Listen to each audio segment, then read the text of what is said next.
up, guys and gals? All you cool cats and kittens. Or should I say, what's up, guys and gals? Or should I say, what's up, all you ghouls and gals?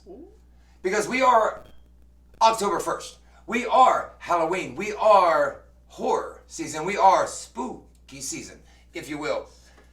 You guys know who I am. I'm the ghost with the most motherfucker. Welcome to sWs.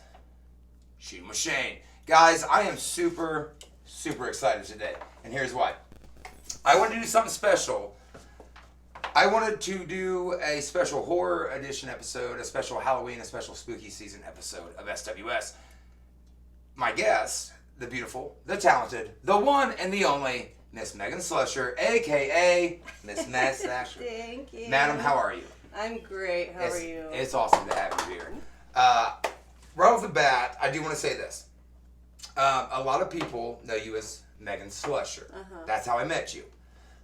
However, as we would form a friendship over the years, you would become iconically known in my eyes as Meg Massacre. Right. So right off the bat, I gotta ask, where did Megan Slusher meet Meg Massacre? Oh man, I feel like it was definitely Texas Chainsaw inspired. I would have to, for sure. Absolutely. Before we get too far, we do have a tradition. Okay, let's get That's your guys' opening question right there. We're going to dive a little bit more into that because actually today is a special day for Texas Chainsaw Massacre. So Yes. today is an anniversary for Texas Chainsaw Massacre, the original film. Yeah, the original is just, can't beat it. Yeah. Can't beat it. All right, so I'll say, dear sweet cheers, and there we go. All right, let's go ahead and dive right into this. Let's go back, because I know we were talking about Texas Chainsaw Massacre. All-time favorite horror film? Oh, I knew you were going to do that to me. Honestly, oh my gosh, this is going to take me a second. Let's do top three, because I love top threes. Okay, that's fair. Let's start with 3, 2, and 1. I'll say at least the first horror movie that really, got me into it, where it, I don't know, introduced me to horror would probably be Pet Sematary. That movie scarred me in a way that I'm still dealing with that. But in a good way, I guess, because I'm here. So. Yeah. But, so Pet Sematary, I was super into Stephen King. I feel like that's a kind of a basic stepping stone to every horror, you know. Oh man, Pet Sematary, The Shining. Shining. Okay. Always had a little bit of an obsession with Jack Nicholson. Okay. Still do. Always do. Crazy film. Forever. Insane. It's only like 2 hours, but it's like a 6-hour film. When you watch it, it's like, can this film ever end? Right. Yeah. It takes your brain. Yeah. It really twists your shit around a little bit. Big time. All right. So number 1, all-time favorite horror movie. Oh my god. Okay. I think I'm gonna have to take it way back to basics and probably say, ooh, no, I'm torn. Either Nosferatu or the original Frankenstein, because that's what originally got me into horror. Was my dad, honestly, introduced me to the Universal monsters and all that, and so I was like, this is awesome, this the best. Well, it's funny that you say Frankenstein stuff too, because obviously we've been friends a while. I'm obsessed with Frankenstein and Bride and things like that for reasons and stuff. But I've always considered myself a Frankenstein. You know what I mean? You sew pieces of me together, and then you just want to be loved, and then you find your bride kind of thing. You know what I mean? Right. Bride of Frankenstein was the first ever horror film I ever saw. So I actually saw it backwards. So when I saw Bride of Frankenstein, I was introduced to Frankenstein, or the monster known as Frankenstein. You know what I mean? So I got the monster, and then I got Bride. So I think I was 6, 7 years old. So it's like, oh, okay, this is what the film is. And then I see Frankenstein, and I'm like, oh, okay. And at that time, you know, we don't know prequels and things like that like they do today, obviously, with films and stuff. So I just always thought that was kind of cool. And I'll tell you what film, I want to ask you this, 'cause I'll tell you what mine was. What, the film that fucked me up the most as a child, I can watch it today and it's no problem. I love the USA sci-fi series that's happening right now. But Charles Lee Ray, Chucky, Child's Play. I remember begging my older sister Charlotte, shout out Charlotte, I love you. I remember begging her to let me watch the rented tape of Child's Play, the original. And they were like, no, you're going to freak out. Yeah, they were right. Because I thought, like, oh, it's a kid's movie. Oh, no, it was no kid's movie. That film scarred me for life. Meg, I have stories for days about that damn Chucky doll. We won't get into that, but let's go back to the question. So there's my most feared horror film. What was the one that you saw that you were just like, at a young age, where you're like, wow, this really fucked my psyche up? I mean, it probably back to Pet Sematary, for sure, because, you know, I've always been a lover of animals, and I was a very, you know, sweet child. And, I remember my parents going to, I had like wanted to watch a scary movie or something, and for some reason my parents were like, oh, we know the one, like, and that was the one that they went and rented and let me watch, and like it scared the shit out of me. But what was the scariest part for you? Because for me it was at the end when the wife comes with back. her eye drainage. Oh my god, I mean that was just terrible. And she grabs the knife, you know what's happening. Yeah, like, I mean, come on. But what was the worst part for you? Let's see. What was the part of that film that you were like, oh god, here we go? Probably when the Pascal guy they bring him into like the hospital or something, and like his head is just a huge open wound, and I was like, holy. I honestly thought you were gonna go with the cat. No. I honestly thought, knowing you and your fucked up brain, I thought you were gonna go with the Achilles Heels. I take it back. I'm honestly shocked you didn't go with the Achilles Heels. Okay, no. It was her. I mean, that little kid was a bastard. Dude, I mean, he was such an evil Oh, little shit. I mean, just to cut Herman Munster's fucking ankles like that? Like, come on, man. Like, wow. No, the part that... Okay, yeah, I have to take that back. The part that traumatized me a little bit... The sister. The sister. Sister in That's the gotta be bed, number 2. After, like... Dude, her shit was all fucked up. It was just like... Dude, I'm gonna ask you a question, because a lot of people don't remember this film, and I feel like you will. I know you remember Pumpkinhead. I do. Thank you. It's so nice to talk to somebody. Dude, thank you, man. That's like probably top 5. Yeah, for sure. Great storyline. Yeah. Like, I mean, just really cool looking the monster. animatronics and everything, like, just on point. Yes, absolutely. I gotta ask, just because I have my opinion, but I want yours. The world wants Miss Meg Massacre's opinion on this. All right, so I remember I invited Terry over, and we both watched the new Texas Chainsaw Massacre, which was gonna be technically a sequel to the original. You know, it was a remake sequel, so we get where they're going with it. Mm-hmm. I know you watched it when it came out because you're a big Texas Chainsaw girl. What were your honest thoughts when you watched the film? And how many times did you actually watch it? I watched it twice. I gave it a second chance. You went one and done? Just one. Okay. It felt... I don't know how to say it. It didn't feel...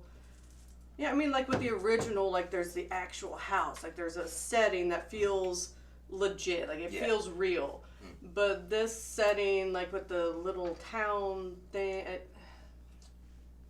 It was like the new generation kind of taking over. Yeah, I didn't. All right, let me ask your opinion on this. So, that's a thumbs down from Ms. Meg Massacre? It's a thumbs down. It's a thumbs down, okay. Let me ask you this about Texas Chainsaw. Again, the remake sequel. The face that he wears. Mm-hmm. I was not a fan. Yeah. I thought the face was trash. No. Absolute garbage. I get the respect of cutting your foster mom's face off and wearing it, you know. Right. But wow, really? Yeah, I mean, that was garbage. The closest thing to me, the two top things for me of the film, I like the original style of the tie. Mm-hmm. I thought that was cool. Shows homage to the original film. The bus scene.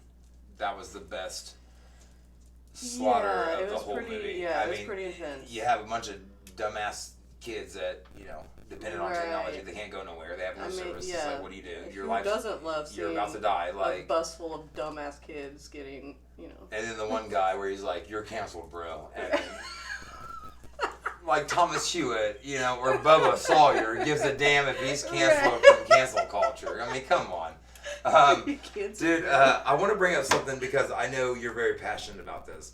I know you do, I met you a long fucking time ago. Like my sophomore year of high school. I think you were 15 when I met you, dude. I'm like an old fucking man and shit. But I met you, I think, when you were 15, going on 16 or something like that. Maybe 17. Hit it off the bat, you know what I mean? I remember you being very quiet back then.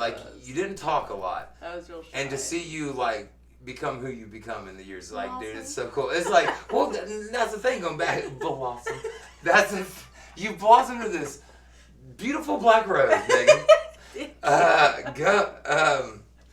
Dude, watching you grow though, man, it was cool because it was like you were a super quiet kid, but then it's to see you on your journey in life, and that kind of goes back to that whole Meg Massacre thing. Because I remember you were fuck, kid, you might have been 17, maybe 18, and you're I'm Meg Massacre, and that shit just stuck though. Dude, I thought the name was dope as shit. I was okay, so this is what we're doing. She's Megan Slusher, but now she's Meg Massacre. Okay, that's what we're doing. And you just kind of ran with your horror shit, and you done your horror shit. So, my question to you is, I know you're passionate about this. I know you do the Haunted Jail. Yes. Okay, so let's start there. How did you get involved in the Haunted Jail with doing makeup? We'll go into the FX in a minute, right. But let's see how Megan Slusher got into the Haunted Jail. Honestly, they do a lot of their stuff is volunteer work, and being the weird kid into the horror movies and all that. I was dude, I have to get in there. I have to do it. And I think I just kind of showed up one day. I'm here, I'm not leaving. And I worked it, and I loved it. And honestly, I don't remember how the makeup thing started. I think the owner, Paul, just kind of asked me one day if I wanted to be the new makeup girl or whatever, and that kind of really did he know that you had done makeup, or were you done up to a point where he was hey, did you do your makeup? Yeah, I think it was kind of that. It was I kind of projected that. Okay. But yeah, and that really I don't know, got me started in wanting to make that a thing. And so I really learned the basics working at the Haunted Jail. And obviously as an adult, I don't necessarily have all the time to, work there as much as I would like, but I still, when I do get the chance to help out there, I still do. Now, you were actually, I know, obviously, Ricky Most Wanted Guns and I were very tight. He showed me a post the other day at work on break. You were doing what he dubbed the Queen of Hearts. Yes. And very cool. Thank you. Man, I was very really cool. proud. I was really proud of that. Dude, I've known you a long time again, 15, 16, but how, okay, so let's go back a little bit. Let's talk about how you got into the special FX. I mean, obviously, you're the horror queen herself. You love horror.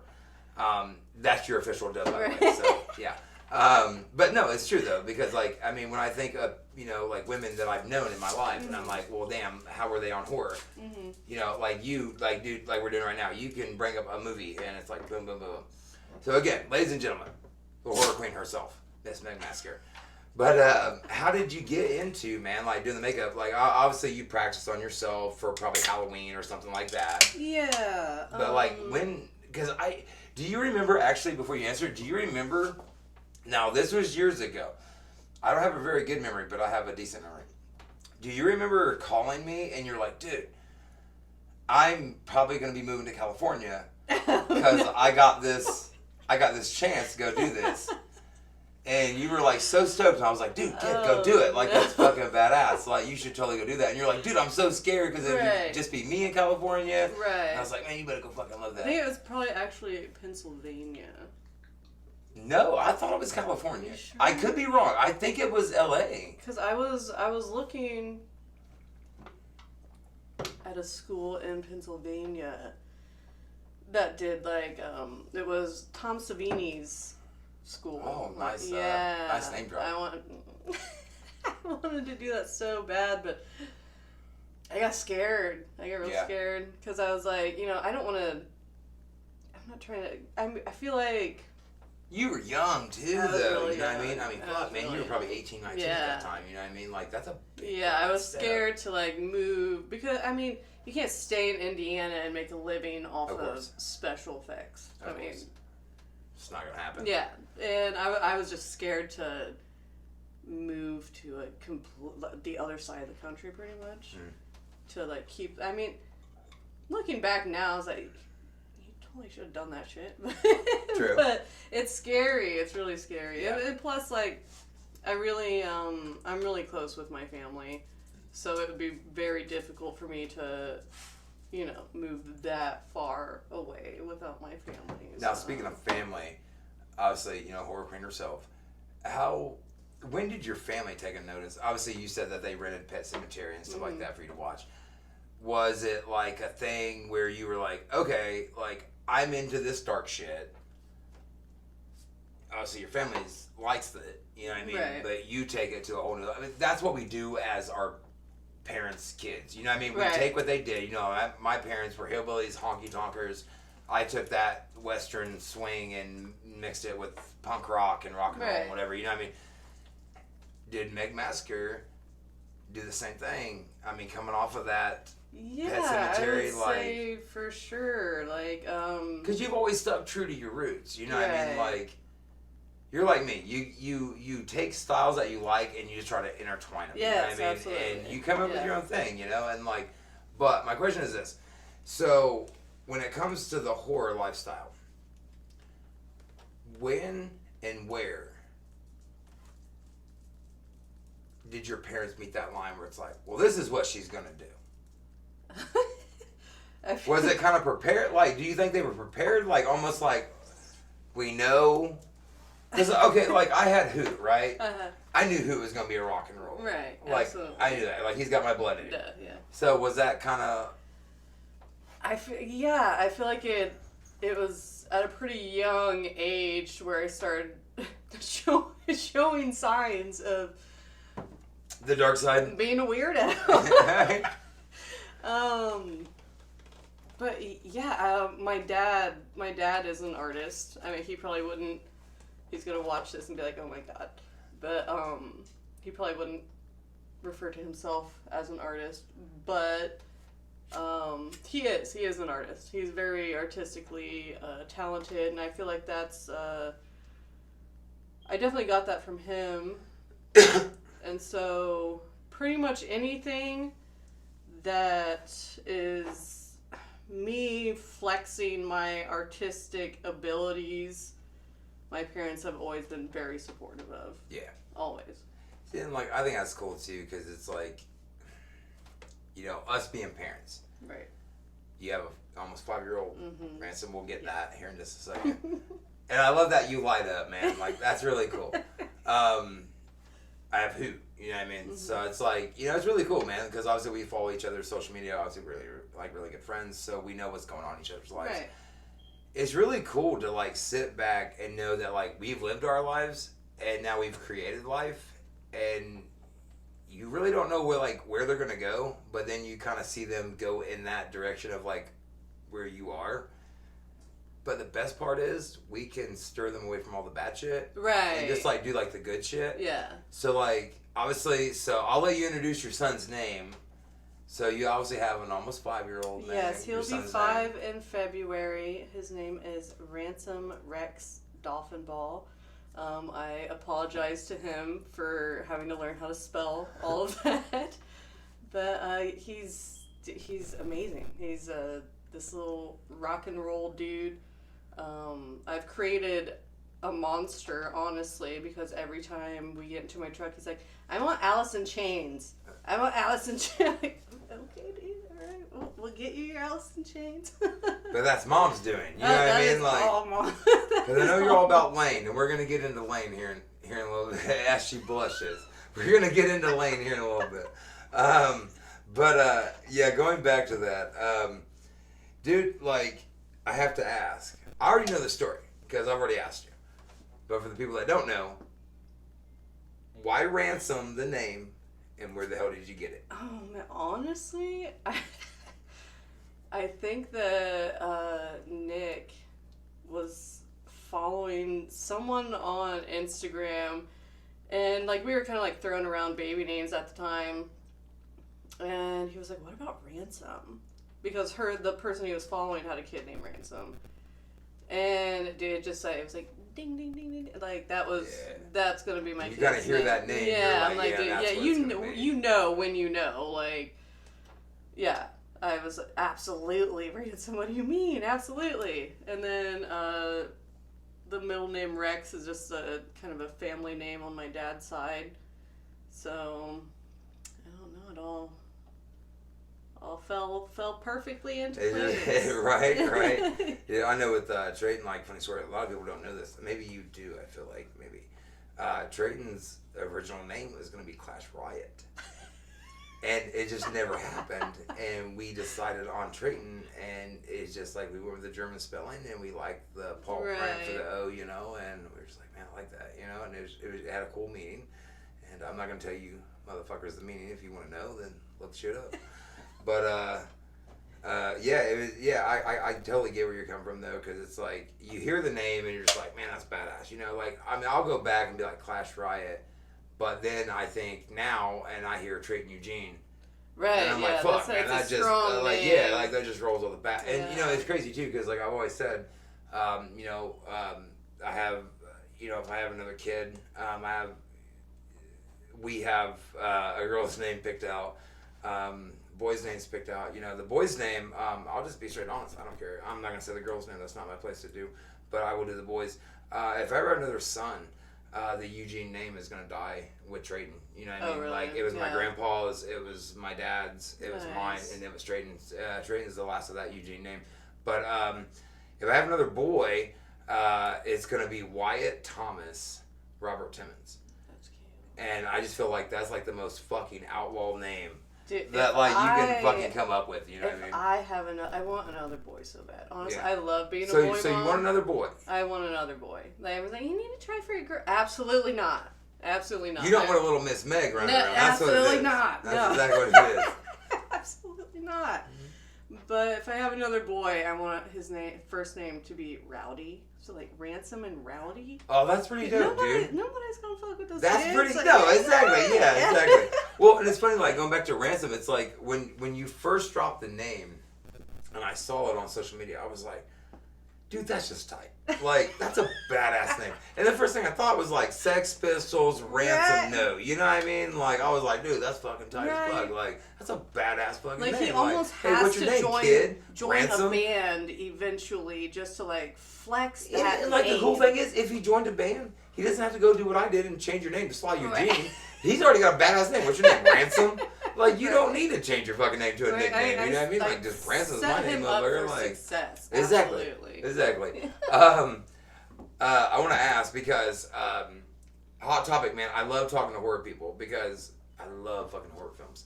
I love horror. Horror is life to me, man. Like, I live that shit every day.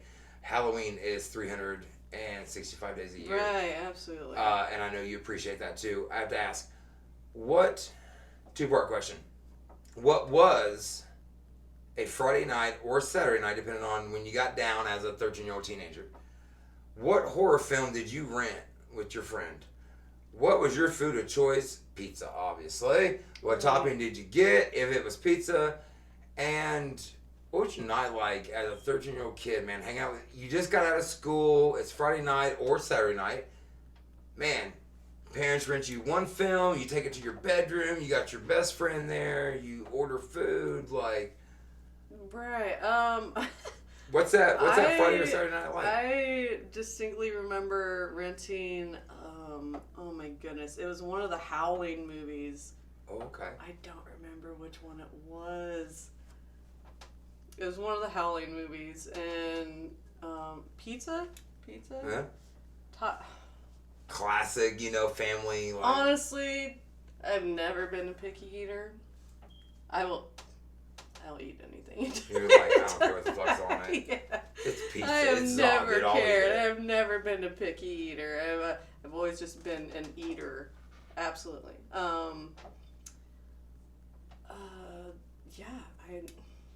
If that was your perfect evening on a Friday, Saturday night, as a 13-year-old kid, what's your perfect evening now? Friday night, your man, you guys go out, well, now you don't go to a video store. No, you just everything's DoorDashed, everything, right? Like I was going to ask you about the VHS the smell and of family stuff. video and shit. We walk in, I miss. You don't get that no more, like much, and just seeing I don't know. I'm all about like physical copies. I still love having physical copies of movies that I love, and I may never actually use those physical copies, but there's just something about it. I miss that so much. Especially when you get the original boxes and stuff like that. Speaking of that too, I went to this thrift store one day in Fairmount. Shout out to Helping Hands, really really great guys. Shout out to Rod, too sweet brother. I walked in one day. And I went to the movie section. They have this huge VHS section. I walk over, and dude, it was just like 2 rows, and there's probably 12, 13 films in each row, and it was just horror. And I'm not talking like horror. I'm talking horror. They had all the Nightmare on Elm Streets, all of them, on original VHS. They had the original Texas Chainsaw Massacre. I got that one and the Japanese cover. Dude, I got a bunch of these things. I got the full series of Tales from the Crypt, right? 25 cents a movie. And I'm over here, dude, I spent like $5. You know what I mean? I mean, obviously it was like $20, but I'm like, dude, I spent $5 basically. Like, you know what I mean? Because now you get on eBay and just look up, say, hell, the original Saw nowadays. Like, hell, that damn DVD's going for fucking $30. Right. You know what I mean? I'm like, fuck, man. Like, and that was a film too that I hated. I love Saw. Most mind-fucked series of all time in horror, in my opinion. But I hated having to wait every Halloween to get the next film. Right. Because they released it once in theaters. I never saw it in theaters. And then I remember working at McDonald's. I was like 16. And I remember I'm getting off work, and I was like, cool. And I know you mentioned Dave's Video. Or not Dave's Video. I'm sorry. I'm going old school. You mentioned Family Video. I remember going to... That's how old my ass is. I remember the original fucking film plays there. But yeah, I remember going to Family Video, and I remember getting Saw. And I come home because my buddy at work was like, dude, you love horror, you need to watch this film. I was like, all right, cool. I get it, I watch it. Instantly, I was like, dude, I like this. What I love about Saw was it was so psychologically built. Each film and intertwined with all the films. Right. You know what I mean? What was that film series for you? Like, what was the one like for you that was like, all right, this is just a great series altogether? Like, you liked all of them. Because it's hard for horror nowadays to be like, well, the original was great. Second was okay. Third should have never happened. Fourth was just trying to sell the franchise and get money. Okay. And fifth and sixth was just so terrible. So, out of any ever? Of any ever. Like, Nightmare on Elm Street, hands down, forever. Really? Dude, Freddy is like Freddy's my man. That's my man. Honestly, like, for me, besides Saw, Friday the 13th. Okay. I thought you were going Friday the 13th. Okay, so let me ask you, Freddy versus Jason, when it came out, who did you have? Obviously, you gotta stick to your guns. I mean, you can't go Jason now. Absolutely not, dude. You gotta stick Freddy now. Jason over... Okay. See, look, you can't change your opinion now. No, absolutely. I would never. No. I would never. No. But I can see it in your eyes. You're like, yes, totally Jason right now. No. But, oh, whatever. No, why would it be Jason? So you really think Freddy's better than Jason? 110%. 10,000%. I want to see this in the comments. Freddy Krueger or Jason Voorhees? We can fight about it. It's fine. We can fight. It's okay. I really want to see this in the comments when this shit is posted. I want to know, Freddy or Jason. Okay, so let me ask you then. We're going to go off topic since you want to bring it up. Why Freddy over Jason? Dude, are you kidding me? Okay. I mean, Jason is like... Okay, so I mean, Freddy's cool, but it's like... For one, okay. I'm not even going to ask you who won the final battle, because you're going to be like, well, technically he could have said Oh, yeah. but we will blinked. get very technical. So see, look, I'm not even going to get into that. Yeah, we probably should not. It's going to get heated. But... Why Freddy over... Like, really? Freddy over Jason? Okay, so for one, Freddy kind of reminds me of my dad, and I find my dad fucking hilarious. I can curse, right? Of course, yes. Okay. Fucking hilarious. My dad's fucking hilarious. Thank you for asking, too. I really appreciate it. I think you're the first one to ever ask. Hey, I can totally curse. I was like, this is going to be totally really hard if I can't. But, the charisma, the jokes, I get the jokes. Yeah, okay. I mean, the fucking, the one-liners. Like, how can you not? Freddy is almost, like, lovable in a way. Like, so is Jason. He's a mama's boy. No, every boy loves your mom. Okay, that's fair, but I disagree. Please tell me you have seen I hope you've seen this. If not, then I'm gonna hook you up with some shit. Have you seen the YouTube short fan film of Jason versus Myers? No. I will send you a link. It's about 30 minutes long. You talk, because I've always thought, when the movie came out, Freddy versus Jason, I'm like, cool, I like it. Right. But why Freddy versus Jason? That's two different elements. Now you give me Myers versus Jason, I'm interested. I feel like some fan thought of that same thing and was like, I'm gonna make a fucking fan film. Right. Holy shit. Nobody wins. Yeah. I mean, it's a fucking massacre, the entire... I want to say it's like 25, 30 minutes long. And it's a fucking bloodbath all the way through. And it's just like, oh dear God. I feel like Michael versus Jason, in a way... Who would you go with in that? Michael. You go with Michael, really?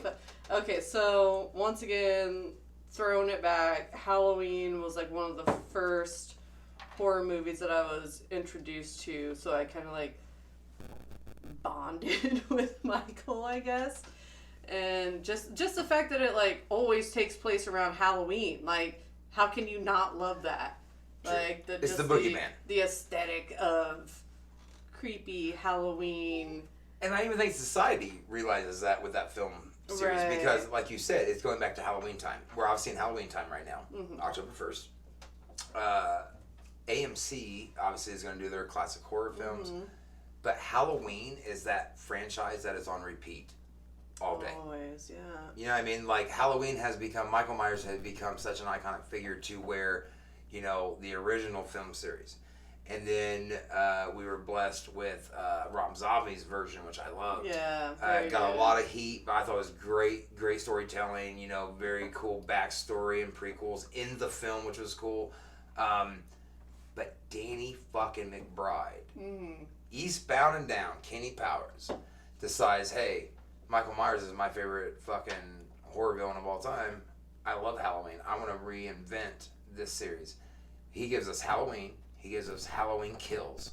And we're about to get Halloween Ends. Right. What's your thoughts on the Halloween Kills? I mean... Thoughts on Halloween Ends coming up? I mean, I love Jamie Lee Curtis, for one. Like, yeah, and to bring her back. Yeah. I mean, really. Because for a minute there, I don't want to say it because I don't know. I don't want to sound like a dickhead, but no, that's what we do here.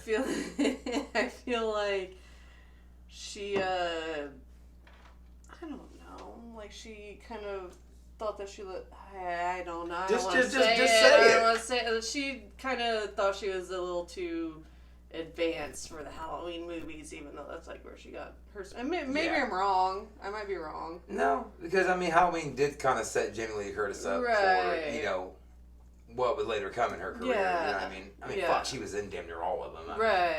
But I mean, I think it's fun. It's fun. Can I have one of those? Yeah. Do you have high hopes for the end of the series and the fact that Danny's only doing 3. I mean, I like that they're not trying to, hopefully, thank you, yes, not ma'am. trying to, like, drag it out too far, you know? True. See, now, I was under the impression, going back to this version of Halloween, I was under the impression, like, obviously the first film, and then Halloween Kills, it was within, like, a couple hours, you know what I mean? Right. I was under the impression that this was supposed to be a few hours later in the same night. Mm-hmm. No, I saw the trailer. This is like 4 years later. Right. I was like, oh shit, mindfuck. I was not expecting that. So that kind of throws.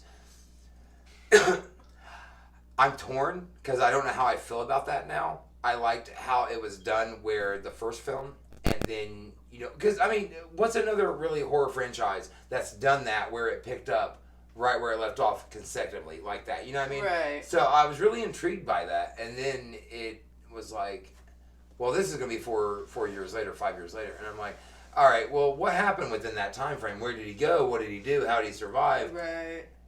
I don't know. Maybe I can, you know, be proven wrong, but that's my only issue with the film right now, with Halloween Ends, mm-hmm. is just I don't know how I feel about the time gap because I really like the hour or two in between kind of thing. Right, because my mind always goes to like all these random questions, like well, what's he been doing? I can't enjoy the film because I'm over here like, I'm like, well, hang on a minute, like it's. Thank God we're at an age where you don't really technically have to go to a movie theater if you don't want to. You can just, you know, drink beer and take shots or whatever and watch your film in your living room nowadays. So at least you can pause it, smoke a cigarette, ponder, and be like, talk to your friends or whatever, your family, whatever, and try to get all the questions out. So you can be like, all right, let's go and watch this. Like, I notice I do that shit a lot. Yeah. I'll watch a horror film, and if, like, for example, it's like my all-time favorite horror film of all time is The Night of the Living Dead. A lot of people don't understand that Return of the Living Dead was not a George A. Romero film. Mm-hmm. It was based off the original, but that was not the next film in the franchise. You know what I mean? Like, and that's what I loved about George A. Romero. Like, he kept his shit like locked tight. And if you go back and watch his films from night to dawn and everything else and day and all that, you know, I mean, it all goes together. But I liked how they threw the Return of the Living Dead in there. I mean, it was a really cool punk rock, gritty 80s film. You had the punks in there, you know, really cool shit, you know. It played off the Tar Man and stuff like that. I'm probably going to get heat for this, but I'm just going to be honest. If you're going to pay homage to the original film, I have my quarrels with the original film, but Return of the Living Dead, I personally don't think that Tarman should have been a quote-unquote goofy character. Right, yeah. Because those zombies didn't look like that. They weren't like that in the original film. I mean, come on. Like, this was kind of a joke. It was kind of like a spoof in a way. And like the film wasn't a spoof. I mean, maybe it was. I don't know. Maybe it was spoof-ish, I guess.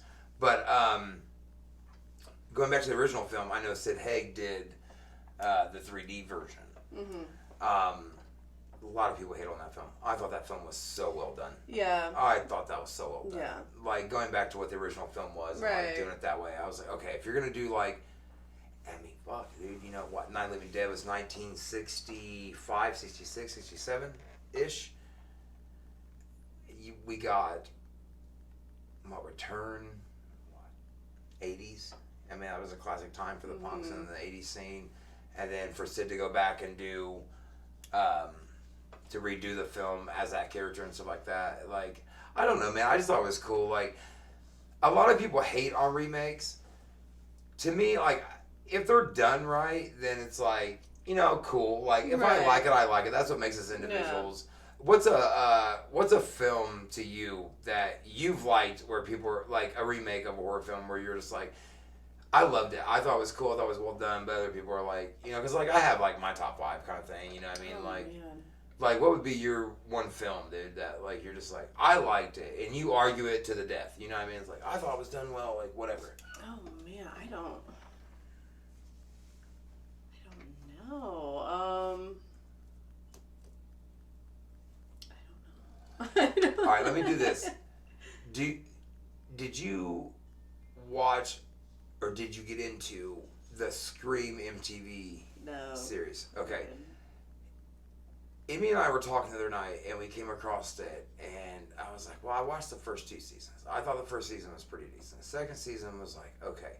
Third season, I watched 2 episodes, and I was like, I'm done with this shit. See, honestly, like, it's... I don't know. This might... I love Ghostface. Like, Ghostface take me down a peg on the whole horror queen thing, but a lot of time I can't get into a lot of the newer horror in a way because it's so like maybe not with like the Scream franchise, but they don't use like the same effects, and it's all about the effects for me.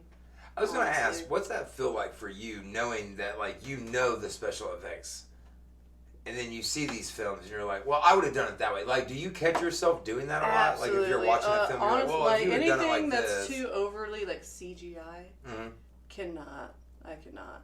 Okay. Like, no, I want like the actual, like the makeup is done, like the makeup is actually on them, the like animatronics and shit like that. Like I hate that. Like monsters aren't fucking monsters anymore. Like they're computer generated. Yeah. I hate that, dude. I hate that so much. Well, like you were going back to the Universal monsters and stuff like that. It was actual people, you know what I mean? And nowadays it's like it's all CGI and like shit. even like with one going back to like Pumpkinhead and shit. Like that was like they made an actual monster. It wasn't like all because I mean even the best CGI, and I feel like filmmakers think that they're like doing something, you know, doing something crazy by making CG. No, like it feels more real if it's something that's actually there. Like I just can't. I cannot. I totally agree because like you know, to piggyback off what you just said, like when it comes to the CGI, like there'll be times where like, okay, like one of my favorite horror films of all time, Pieces. Mm-hmm. You know, I mean, it looked real. It was a 70s film. It looked great. I thought it was great for what they were doing for the franchise, or not the franchise of the film, but for the franchise of horror. Like, I thought it was really cool. Pieces was great.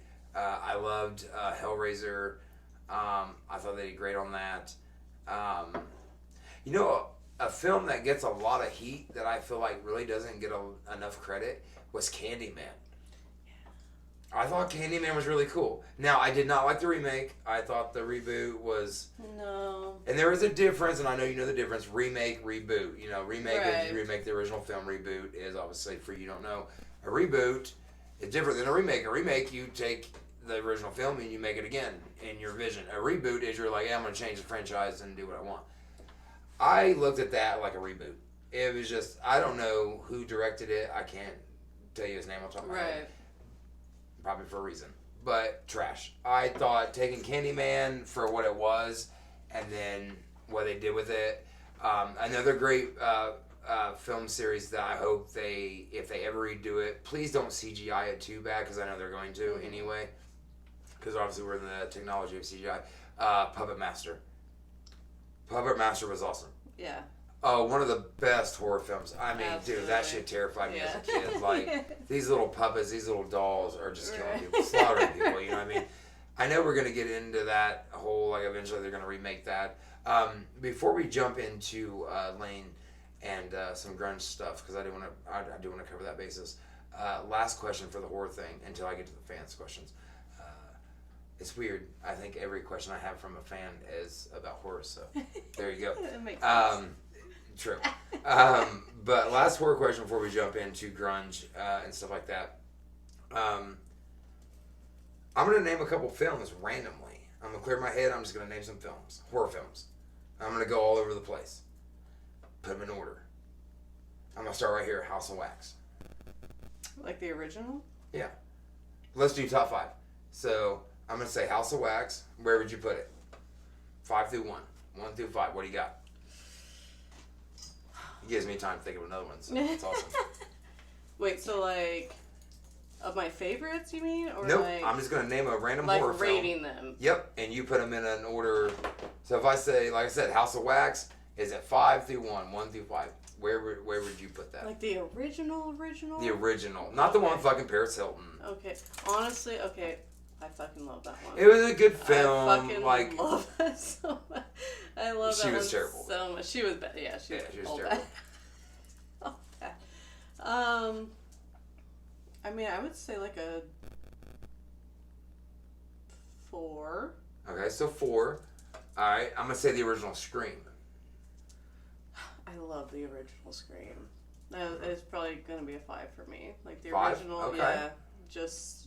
I don't know, just something, especially like the whole like 90s horror, late 90s, early 2000s horror was, I feel like, one of the last big decades of horror to me. I think that was the death of the slasher, was Ghostface.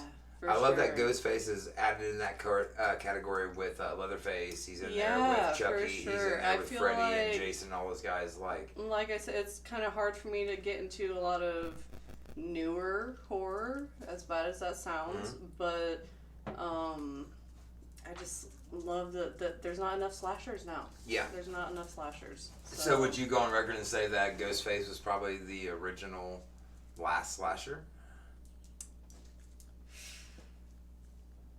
Yeah, I think so. I mean, when you really think about it, I mean, he would be, right? I mean, like, you had Leatherface in the 70s, you had Jason in the 80s, you had Freddy in the 80s. Like the last one that had, like, 90s. A big cult following. Yeah, I mean, I remember, like, when Scream came out, I mean, that's one of my favorite franchises of all time. Like, I love all the films. I think they just play off of each one so well. Now, the newer ones, they're good. I'm not going to say they're not, but I think I'm being more biased because I just love Ghostface and I love Scream itself.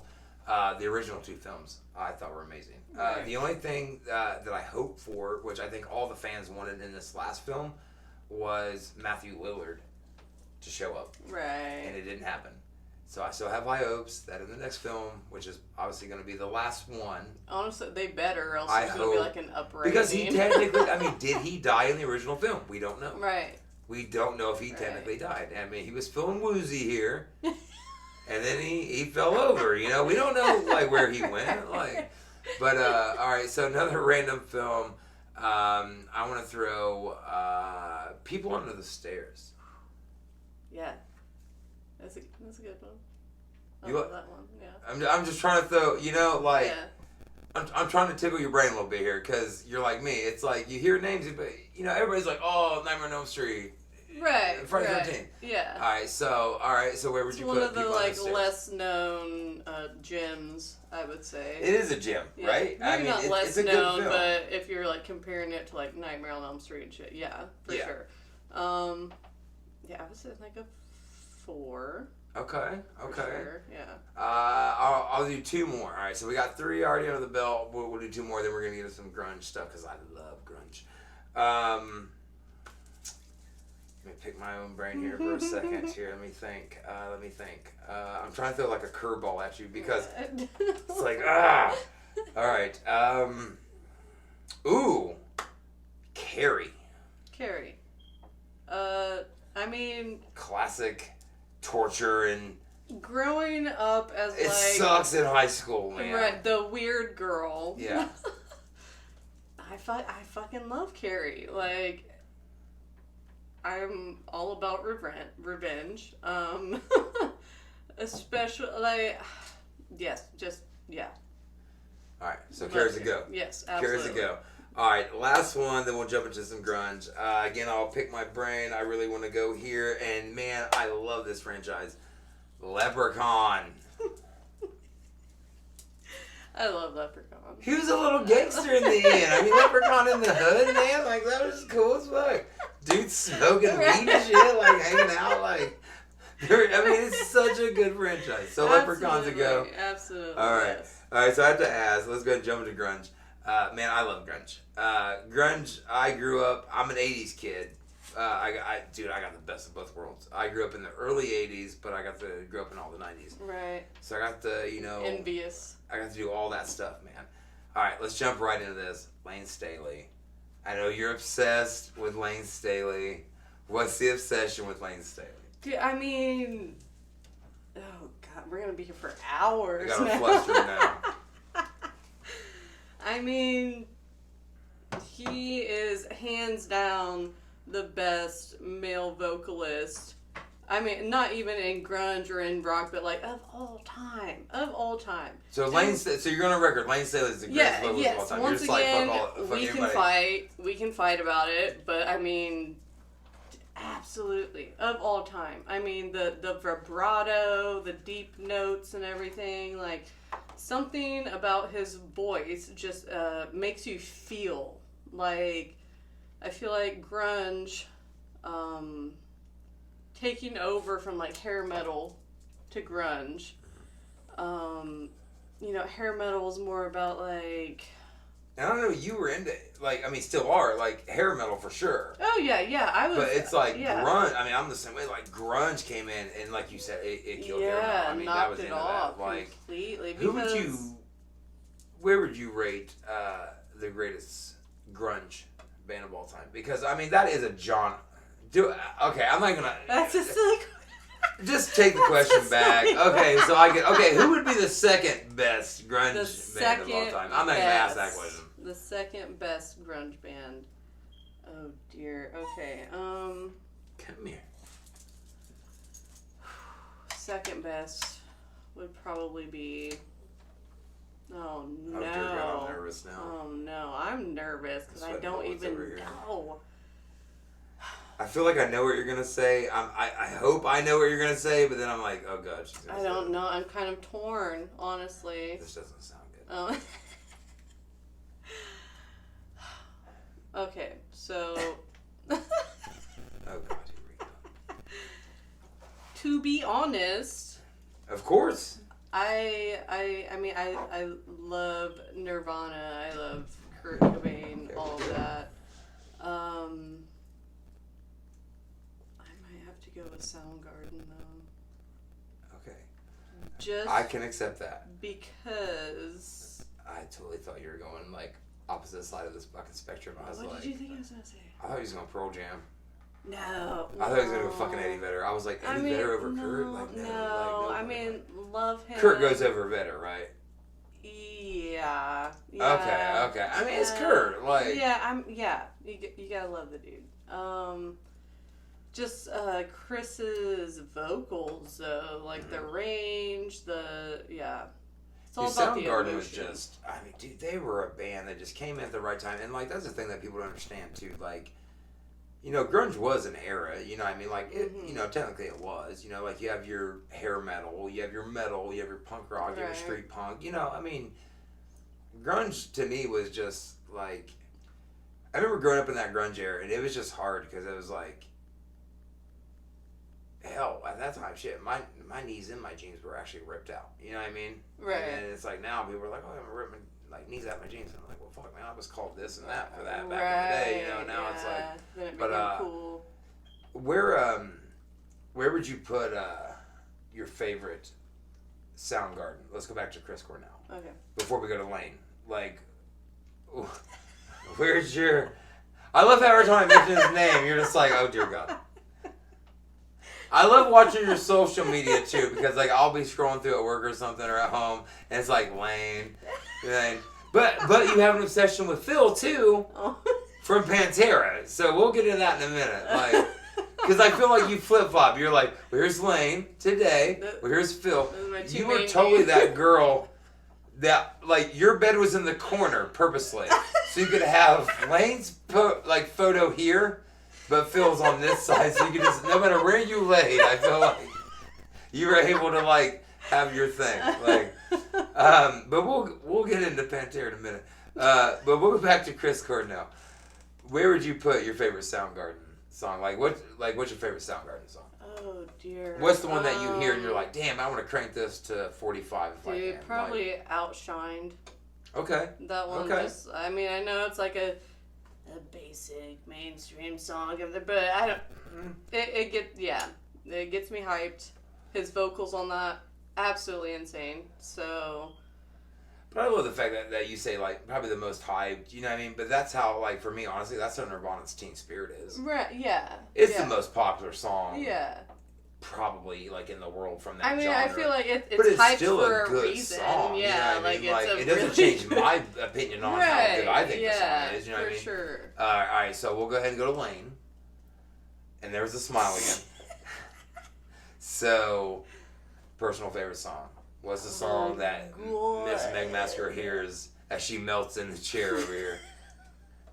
Tips her hat to Lane. Okay, Where do you put your makeup on too if you throw him on? What are you listening to? Okay, honestly, I listen to a lot of, like, they're more acoustic stuff. Okay. Unplugged? Unplugged is almost difficult for me to listen to Really? because... Good way, bad way, because I always thought Unplugged was the shit. Like, I mean, it's very good. It's amazing. I do listen to it, but just, like, he was, you know, in such a bad state during that, and I feel like it comes out, and, like, the vocals and everything, it's just... I have to be in a certain state of mind to listen to Unplugged, because, I mean, it's very sad.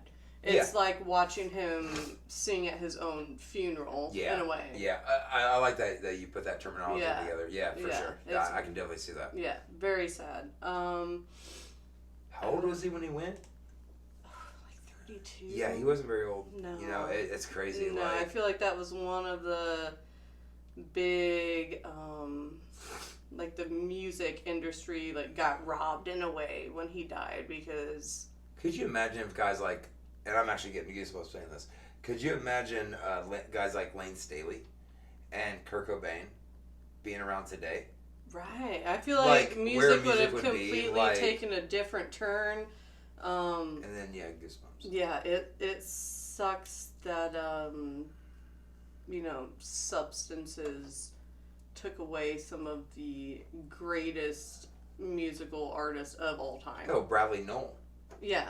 Like, you know, one of the saddest stories, man. I remember watching a documentary, and you know, Bradley was doing his substance abuse, and you know, the story went, bass player was asleep in the hotel room.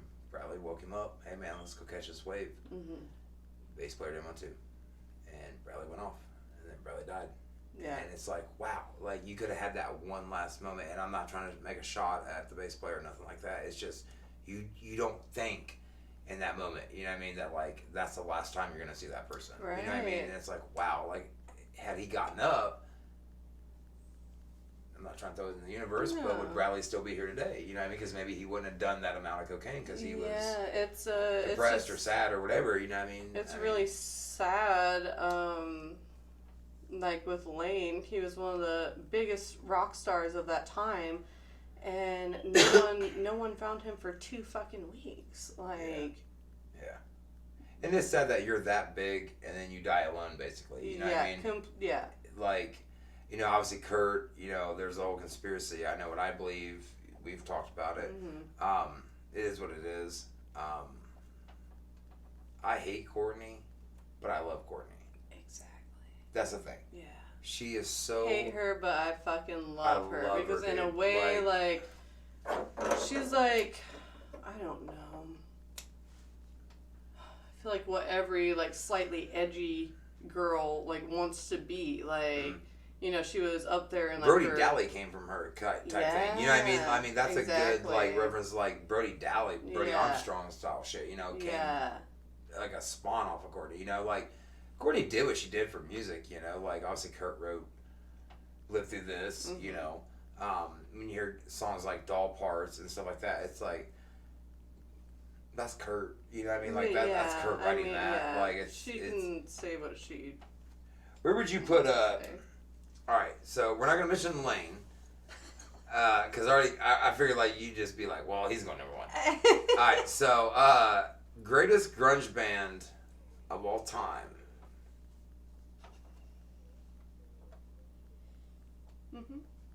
Like, of all time? Of all time. Lane's out of it. I can't choose that? No. Like, So, because we obviously know where you're gonna go. So if you can't do that one, if you had to choose another one. If I were not to choose Alice in Chains, you're saying what would be the second greatest grunge? Pantera because of Phil. Not even grunge, but Pantera. I mean... Who changed the world to you the most, like, as far as, like, the grunge realm came? Like... And hell, we even take Nirvana out if you want, you know what I mean? Because I feel like, obviously, they're, like, the grunge... You know, like, so, you know, you're left with... I mean, there were so many good bands that came out of Seattle alone. So many. Like, and that was the thing about grunge. You know, like, punk rock, to me, was established. I get it. England, New York. Nah, to me, it's New York. You know what I mean? The Ramones are my all-time favorite band besides Motorhead. Rest in peace to the god of rock and roll, Lemmy Kilmister, Ian Fraser himself. But even if you took Nirvana out of the equation, like...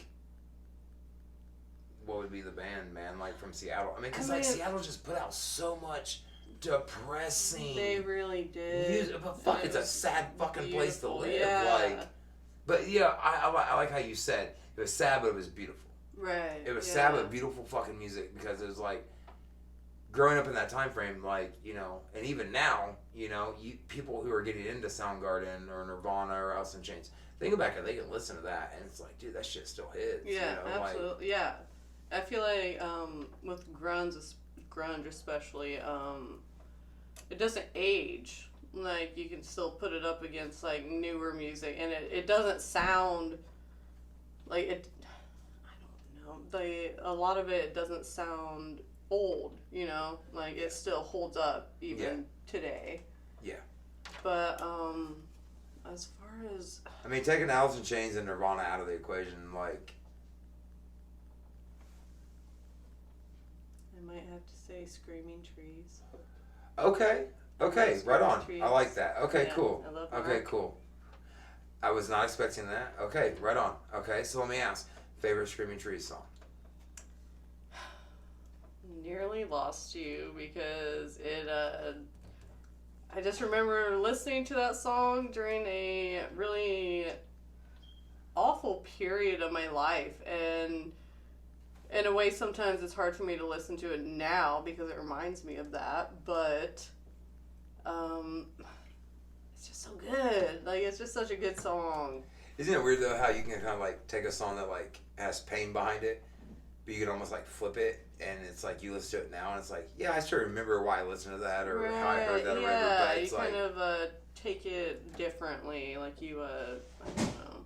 I know Amy would always joke because like I'm a big, my family's hillbilly, half hillbilly, half gypsy, and I'm very proud of that shit. Like my grandmother was straight, you know, Indian gypsy type woman. I love that I can listen to country music, and like my all-time personal favorite was Hank Williams Sr., Hiram Hank Williams. I've always made a joke. I'm like, well, I'm Hank with the pain, and I'm Waylon with the ladies. You know what I mean? Because Waylon was that smooth talking guy that, you know, Hank created outlaw country, the original bad boy of music itself. Waylon adapted it and took it to a whole other level. I feel like going back to was like, you know, Amy would be like, man, I can always tell, like, where your night's gonna go. Like, if I hear you listening to Hank, it's like, is he in a good mood or a bad mood? Okay, well, he's not talking, so it's a bad mood. Listen to Waylon, and it's like, I'm 10 feet in the air. Right. You know what I mean? Like, what's that artist to you besides Lane, obviously, that lifts you to that point where you just hear that artist? Like, not a band per se, but just the artist itself. Like, other than that, I would say Corey Taylor's the last fucking true rock star. On the fucking planet. Love that. Besides Dave Grohl. Right. Like, Dave Grohl and Corey Taylor to me are the last two rock stars. Right. So let me rephrase the question. Let's say this. What's your last true rock star? Last true rock star? Oh, man. I mean, really gives it to the fans, like, gives a shit, you know what I mean? Goes out of their way to be like, hey, man, I'm here because of you guys. And that's why I respect Corey Taylor and Dave Grohl so much, because they really, truly do care. You know what I mean? Like, they get the fact that, like, I'm here because these people buy my record. Right. You know what I mean? And, like, they truly want to be a good person to those fans. Yeah. Oh, no, I'd probably have to say Jerry Cantrell. Okay. Because I feel like he's kind of the same way. Like he knows what him and Lane gave to the, fans. Okay. So, and he's still doing his thing. Like he's still doing the damn thing. So, I love that. You gonna go there? Yeah. Before we start running this down, I have to ask this. I have to know because I know obviously you're a huge Lane Staley guy. How did you feel about Alice in Chains coming back together, minus Lane? I should adjust her hat. I mean, I love that they did that. I would honestly hate for them to not continue. Mm-hmm. So you're cool with the band going on? Like... Yes, absolutely. Yeah, because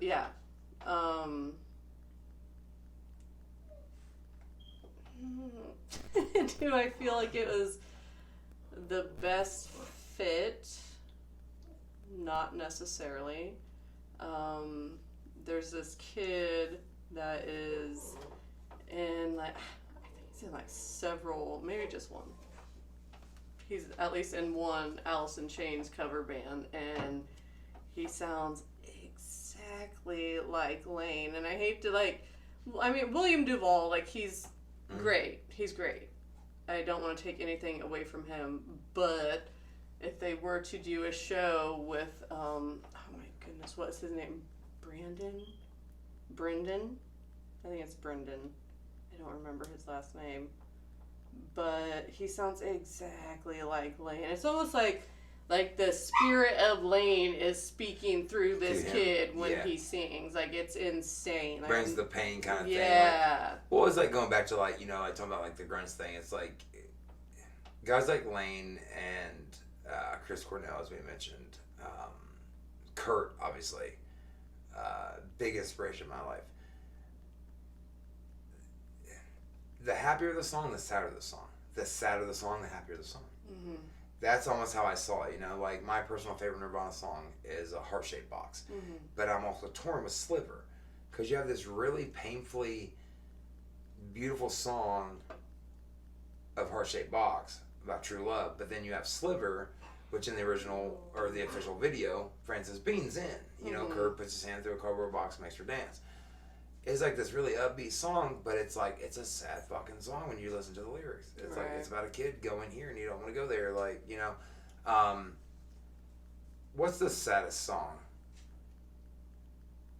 in your mind that you've ever heard? Doesn't have to be grunge. It could just be anything. What's that one song? Because I know, I could name 20, 30 of them. Mm-hmm. What's that one song? You're just damn, man. Okay. Okay, you said I didn't have to go grunge, but I'm going grunge. Yeah, of course. Rotten Apple by Alice in Chains. Okay. Something about, and it's not even necessarily the lyrics of it. It's just the overall feeling that they, embodied, I guess, in that song is just so fucking sad. Yeah. It's that and Nutshell are both also difficult for me to listen to sometimes if I'm not in the right headspace, because it's just that level of sorrow, I guess, Mm-hmm. It's hard to listen to unless you're actively in that. Help me here, because dude, I've been pondering on this for 5 minutes now. I listen to Pandora a lot at work and stuff. The song's called Anything, Anything.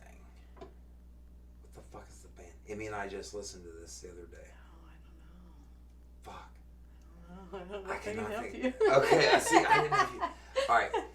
They're a one-hit wonder band, but I love one-hit wonder bands. Right, me too. I go back to the 80s and shit, the B-52s and all that stuff. I love the one-hit wonders and stuff. So as we start running this down, what is your one-hit wonder of all time? Dear, okay. I was literally just thinking about this yesterday or something for no reason. One-hit wonder. Because you think one-hit wonder and you're man, that's one-hit wonder. You know what I mean? Right. But I also feel I don't know. I don't want to be rude. I was just about to ask you, want to do another one? Yeah.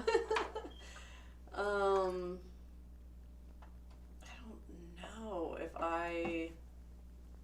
That's hard though, right? It's like real when you really fucking think about hard. like a It's one hit. real Because hard. I mean, dude, I feel like if you threw like 100 one hit wonder songs on a CD, or like a 5-disc, 6-disc fucking CD, like 20 a disc, dude, rock the fuck out of that. Right? You know what I mean? Yeah, like, absolutely. Yeah. Oh man, I don't know. I'll tell you mine, and it's a personal song, and I'm probably gonna mind fuck you right here. Probably gonna mind fuck all of you with this. I couldn't tell you the song on the top of my fucking head, but I'll tell you the band, Sister Hazel. Okay. You remember those guys? You know what I'm talking about? You know what song I'm talking about? I think I do. Guns and I, like, dude, that shit comes on, and him and I, like, dude, we're like teeny boppers, man. I mean, it's like, it's a whole fucking world of shit. Like, but yeah, like, that would probably be, like, I would have to go, that song. And again, I don't fucking know the song. I type in Sister Hazel. I don't know. Technology, right? But yeah, like, what's the one for you? Like, what's the one where you're like, fuck, man, like. Dude, I don't know if I. Here, we'll take this shot, Okay, and then yes. and then you can think about it. I feel like what I consider one-hit wonders might not necessarily be one-hit wonders, so I don't want to offend anyone. Fuck me. You're like, damn. Yeah, this is hard. This is a hard one. I don't know. I would need like examples, I guess. I can't pick one. So I can't even give you an example. Yeah, like I mean, like I was saying, like, I mean, you throw 100 songs on a six disc, you know, compilation. Right. It's like, fuck, dude. Like, okay, so like I know that Silverchair is not like one hit oh, wonder, dude. but the one, oh my god. Really, you're gonna bring up Silverchair? A little bit, because no. Damn. Okay. No one. They're so good. They are really good. Oh, they're so good. What was But their neon record? You know what I'm talking about.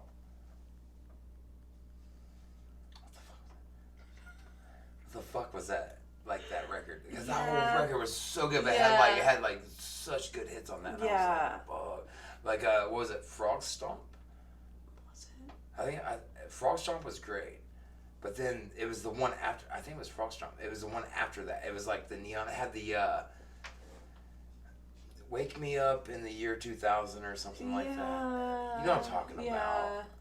I know you fucking heard that shit. Like, God damn it. Anyway, we don't fucking know. But yeah, like, yeah, same fucking wavelength. Silverchair though, holy shit, dude, you mentioned them and like grunge band. Yeah. I feel like, I mean, they were definitely like the music industry's kind of wanting to recreate Nirvana in a way. Yeah. But they were good, like, in their own right. They were, especially, like, when they first came out, they were, like, fucking 14. So, like, yeah, they were insanely good. I wouldn't consider them grunge, but I gotta get your opinion on this. Hanson. Dude, Hanson's the shit. Tell me Hanson's not the shit. Tell me does not come on. You're a mom, dude. Tell me you're not going to the grocery store and comes on. And you're not over here, like, jamming that shit. I remember, okay, so I was so young when Hanson was like an actual thing that Here we go. It's embarrassing to say. Oh, okay. Embarrassing. I just admitted on camera that I'm a Hanson fan and I love MMMBop. Like, how more embarrassing can we get here? Okay, so I was so young that I thought that because they had long hair that they were girls. Oh, so you're one of the few that was like, wait, are these girls? When I found out that they weren't, I was devastated. I was like, oh yeah, this cool, like I said, I was a child. I was a dumb child, but so it just devastated me. That you found out that they were brothers and they were boys? You're like, oh my god, like, what the fuck? I mean, like I said, super young, had no... I just thought they were girls. I wanted them to be a cool girl band, I guess. But tell me, if MMMBop themselves did not come to Wabash at the Honeywell Center, you would not go see them. There. Fucking A, right, dude. Like, I mean, I would be that guy in there, like, looking like a whatever the fuck I look like. Then people are like, what the fuck is this guy here? Because Umbop, motherfucker. Like, I can't. I just want to hear Umbop, and I'm just gonna go. Like, I'm just gonna leave now. Like, dude, I'm gonna eat my popcorn. I'm gonna drink my soda pop. I'm gonna hear Umbop, and I'm gonna leave. Yes, like, for sure. Dude, all right. It's been a pleasure having you. I want to jump into. I just debuted this, and I just thought this would be some fun shit to do, man.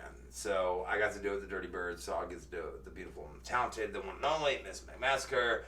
I want to go into what we're going to do right now, and this is the fans' Fatal 4-Way. So what I've done is I've reached out on social media, on different accounts, and I've asked them if you could ask the guest of the show, which is obviously Meg, one question, what would that question be? So I'm going to go ahead and go into 4, hence the fans' Fatal 4-Way. So the first question I have for you, this one stuck out to me. I feel like you kind of answered it, but we'll go ahead and like maybe touch base on it again. I don't mention names, but you'll know your question. This is from a chick. How did you get into horror, and what... Sorry, I can't remember my handwriting. How did you get into horror, and what is your inspiration as far as your makeup goes? I think that's what it said. Yeah, makeup goes. There we are. Sorry, darling. I promise, I did not mean to fuck that shit up. I'm sorry, my handwriting's terrible. I mean, So how'd you get into horror, and then how'd you get in? My dad all day. My dad was a big, influence on me, I guess. He was super into, like, once again, the Universal monsters and shit like that. One of my favorite, not my memory, but one of his stories is that he played the Wolfman in some, like, school play and had to, like, jump on this dude that was playing Frankenstein, some tall kid, and had to, like, it was like for one, them doing, like, Wolfman versus Frankenstein in a school play, like, take me to that fucking school for one. But what school is that? Right? Like, I mean, if you're doing that as a school play, please sign me the fuck up to play either role. Like, let's go. Or an extra, fuck.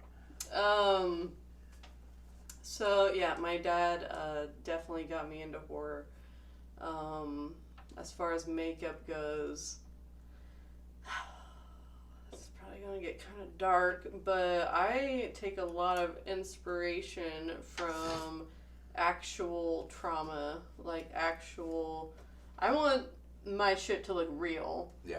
You know, I don't want it to look like, you know, we went to the Halloween store and this was, you know, like I want my stuff to look like. B-side films are cool, but you want your shit. I want it to look like real trauma has happened to this person that I'm working on. Goyer the better? Yes, absolutely. Yeah, absolutely. So I mean, once again, it's dark, but I take a lot of inspiration from actual gore, actual trauma, because I feel you're gonna get the full effect there. Like, absolutely. Dude, before we go to the next question, I have to piggyback off that, because you can ask Gimme. One year I went as Leatherface. And I hung a t-shirt, or not a t-shirt, but a button-up down here, and I blood-sputtered the hell out of that damn thing. It didn't look real. No. It didn't look the way that, like, if I you can ask her. I mean, I was over here like, all right, I'm left-handed, so I'd hold the blade this way. If I came this way, how would the blood splatter?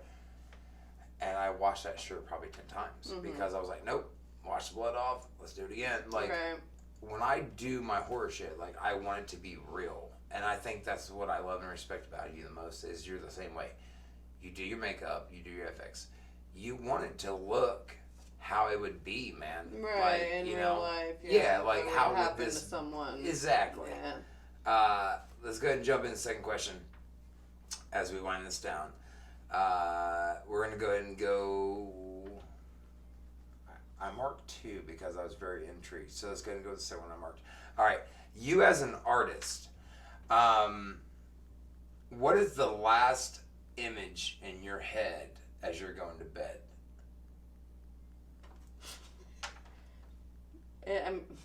I think they meant it as like, as far as like, you know, like your FX and stuff. Okay. Like, so like, I'm sorry, I don't know how to piggyback off your question. That's just what you sent me. What is, as an artist, what is the last thought that goes through your head before you go to sleep. Okay. Hold on. Let me process. Did you mean it? Like, I don't know how you meant that. I just wrote it down. Okay. I mean, I guess probably just It depends on if it's before or after. Before I do the makeup, I'm thinking of all these ideas and how, like, the application process and all that. If it's afterwards, after I do the makeup, I'm thinking, like, oh, I should have done this. I could have done this to make it better, like, just kind of tear myself apart in a way, because I always want to be better, I want Are you ever satisfied with what you do, or are you an artist to a point where you're like, yeah? Because I feel like if you're a true artist, you're just like... No, never satisfied. People could be like, oh, that's the greatest thing I've ever seen. You're like, yeah I could have done it. No, Yeah, I'm never satisfied. Just, I mean, people can,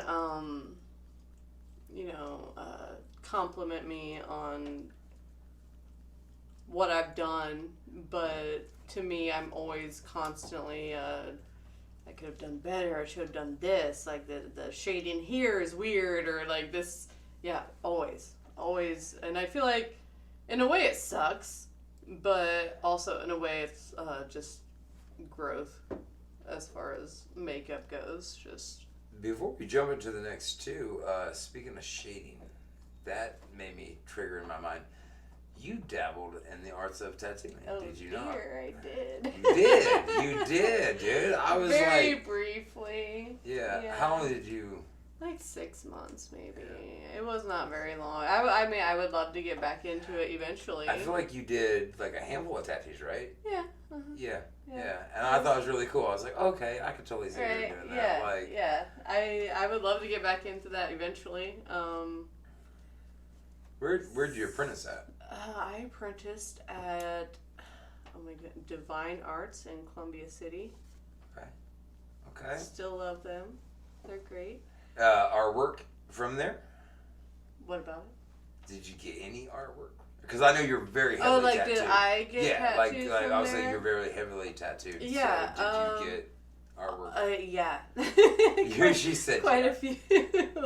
I mean, a lot of them were like kind of like practice tattoo. I got this from there. My vampire. That was your shit. your first from there, wasn't it?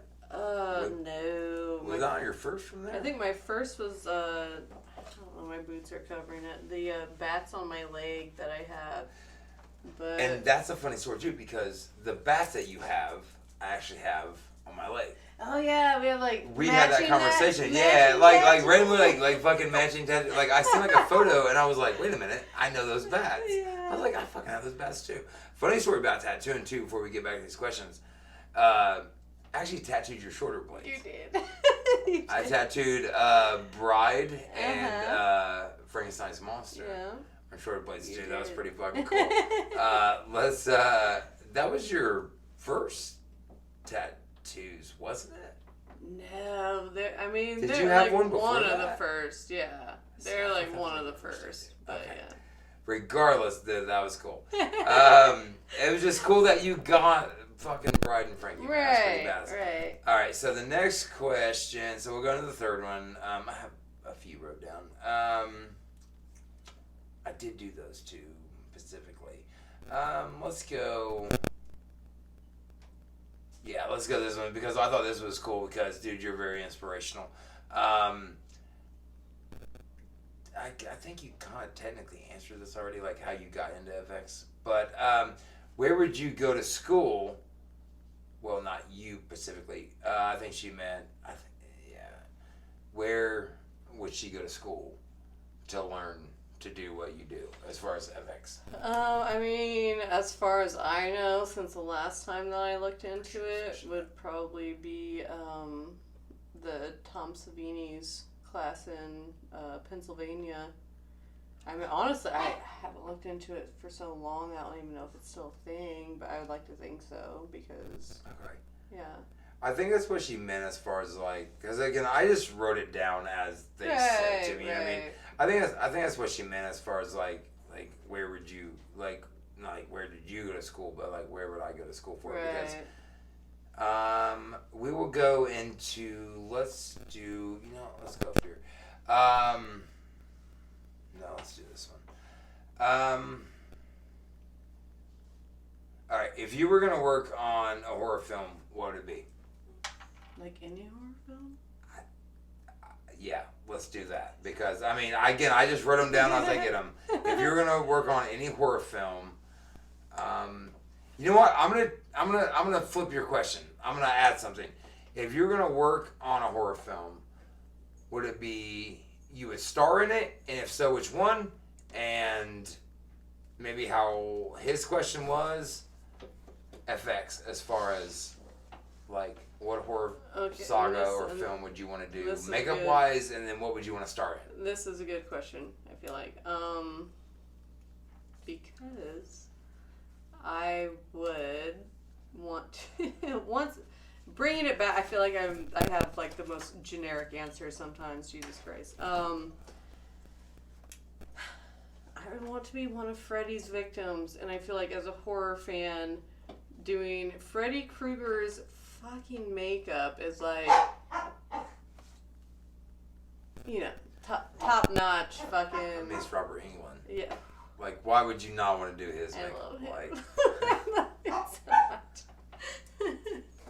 But yes, absolutely. I would want Freddy to just murder the fuck out of me, and I would love to apply his makeup because just, I mean, that was like one of the first times of me like really learning makeup and stuff is just like watching behind the scenes videos. Yeah. Of like Nightmare on Elm Street, Jeepers Creeper. I mean, I know the director has all that shit, whatever, but Jeepers Creepers is dope though. Like, it's a good all film time, series. time, like top 5, absolutely, 100%. All right, well, let's do this.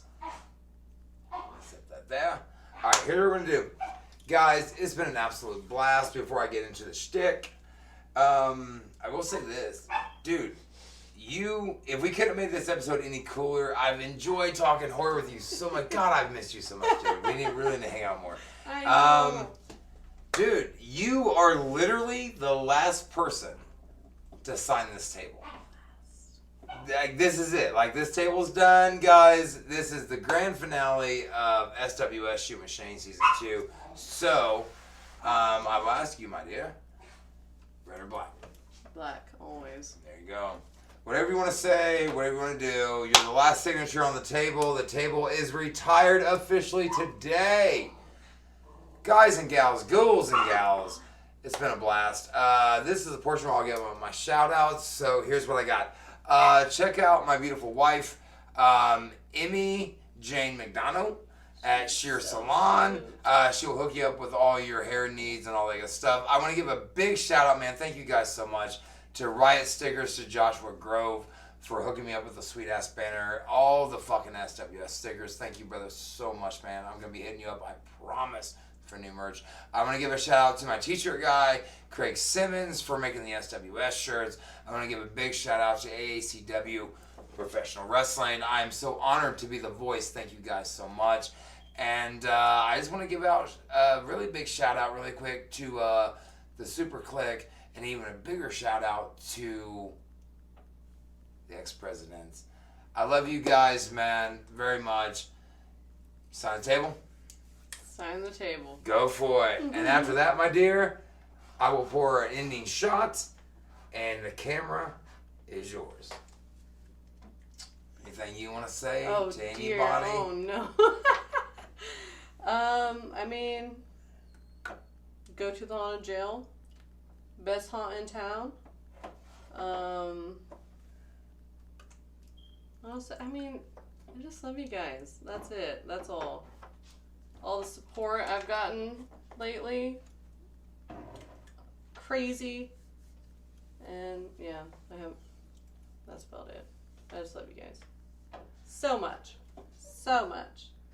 She's a humble motherfucker, you know what I'm saying? But, darling, it's been a pleasure. It's been a blast. I know this has been planned a year in advance to have you come on. Yes. I did not think this was going to be the season finale of season 2.